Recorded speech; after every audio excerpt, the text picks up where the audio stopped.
ये हमारे सामने इसी वक्त बदल रहा है और इस पूरी क्रांति के सेंटर में है सौर ऊर्जा। लेकिन कहानी का सबसे मजेदार हिस्सा जानते हैं क्या है? एक ऐसा देश जिसके बारे में शायद किसी ने सोचा भी नहीं था, इस रेस में सबसे आगे निकल रहा है, और वो देश है भारत। तो इस कहानी की शुरुआत होती है 2025 में, जब भारत ने एक ऐसा आंकड़ा पार किया जो अपने आप में एक इतिहास है। 100 गीगावाट की स्थापित सौर क्षमता। देखिए, यह सिर्फ एक नंबर नहीं था, ये दुनिया के लिए एक ऐलान था कि एनर्जी के खेल में एक नया और बहुत बड़ा खिलाड़ी मैदान में उतर चुका है। और पता है, ये तो बस शुरुआत थी। जरा रफ्तार देखिए।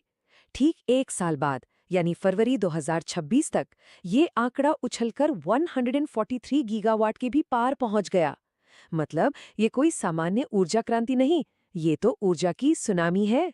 और हाँ, ये कोई धीमी चाल नहीं थी, ये एक स्प्रिंट था। जरा इन आंकड़ों पर एक नजर डालिए। सिर्फ 1 दशक के अंदर भारत का सौर ऊर्जा उत्पादन लगभग 20 गुना बढ़ गया। सोचिए, 2013-14 में जो सिर्फ 3.36 टेरावाट घंटे था, वो 2024-25 तक 144 टेरावाट घंटे से भी ज्यादा हो गया। इसे कहते हैं विस्फोटक ग्रोथ। तो इस जबरदस्त छलांग का नतीजा क्या हुआ? नतीजा ये हुआ कि भारत ने दुनिया के सोलर पावर के मंच पर अपनी जगह पक्की कर ली है।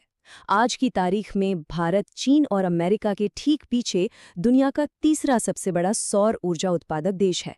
लेकिन हर बड़ी कहानी में एक चुनौती जरूर होती है। भारत के पास 10,830 गीगावाट की विशाल सौर क्षमता है, मतलब ऊर्जा का एक लगभग असीमित सोर्स। पर दूसरी तरफ एक बहुत बड़ी मुश्किल भी है। भारत एक घनी आबादी वाला देश है, जहां जमीन के लिए पहले से ही बहुत मारामारी है। तो अब सबसे बड़ा सवाल यही खड़ा होता है कि 140 करोड़ लोगों का ये देश अपनी सौर ऊर्जा की इतनी बड़ी भूख मिटाने के लिए आखिर जगह लाएगा कहां से? और इसी एक सवाल का जवाब भारत के सोलर फ्यूचर की पूरी कहानी लिखेगा। और जानते हैं, भारत का जवाब काफी हैरान करने वाला है।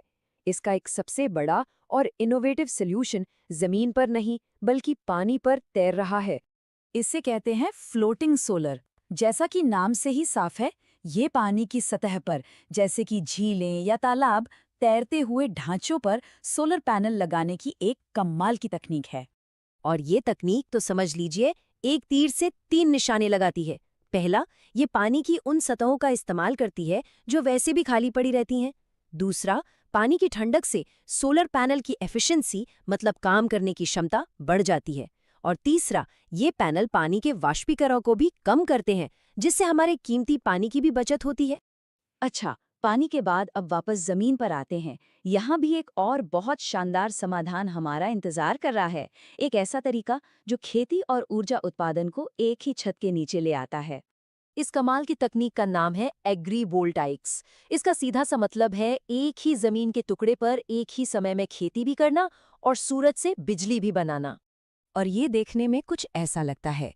कह सकते हैं कि ये भविष्य का खेत है। ऊपर सोलर पैनल की एक छतरी है और नीचे उसकी ठंडी छांव में फसलें लहलहा रही हैं। ये तस्वीर इस बेहतरीन आइडिया को एक ही बार में सब कुछ समझा देती है।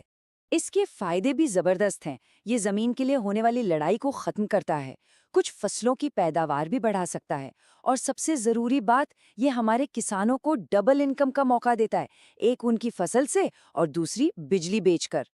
लेकिन भारत की कहानी सिर्फ अपने देश तक ही सीमित नहीं है।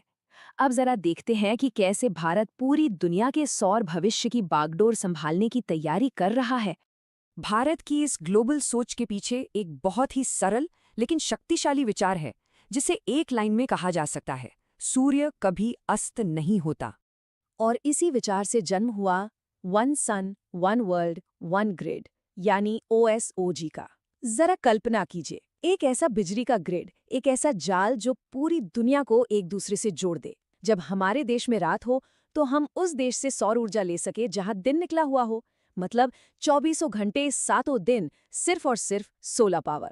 और देखिए, ये सिर्फ कोई हवाई सपना नहीं है। भारत ने भादला और पावागढ़ जैसे दुनिया के सबसे बड़े सोलर पार्क बनाकर ये पहले ही साबित कर दिया है कि वो इस ग्लोबल सपने को हकीकत में बदलने की हिम्मत और क्षमता दोनों रखता है। भारत सिर्फ अपने लिए सौर ऊर्जा नहीं बना रहा, बल्कि अंतर्राष्ट्रीय सौर गठबंधन यानी ISA की स्थापना करके और वर्ल्ड सोलर बैंक का प्रस्ताव देकर वो पूरी दुनिया के लिए एक सोलर फ्यूचर बनाने की लीडरशिप ले रहा है। और भविष्य के लक्ष्य तो और भी बड़े हैं। साल 2030 तक भारत का लक्ष्य अपनी मौजूदा क्षमता को दुगना से भी ज्यादा करने का है, यानी 280 गीगावाट से भी अधिक सौर ऊर्जा पैदा करना। अब जरा एक बार बड़ी तस्वीर देखते हैं। ये चार्ट साफ साफ दिखाता है कि फ्लोटिंग सोलर जैसी नई टेक्नोलॉजी अभी अपने कितने शुरुआती दौर में है।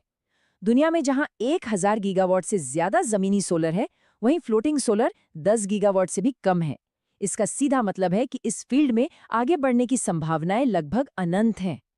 तो सवाल ये उठता है कि जैसे जैसे सोलर पैनल की लागत घट रही है और फ्लोटिंग सोलर जैसे नए नए आइडिया सामने आ रहे हैं, तो क्या एक ग्लोबल सोलर ग्रिड अब सिर्फ एक सपना है या फिर एक ऐसी सच्चाई जिसे अब कोई रोक नहीं सकता? यही वो सवाल है जो आने वाले दशकों में हमारी दुनिया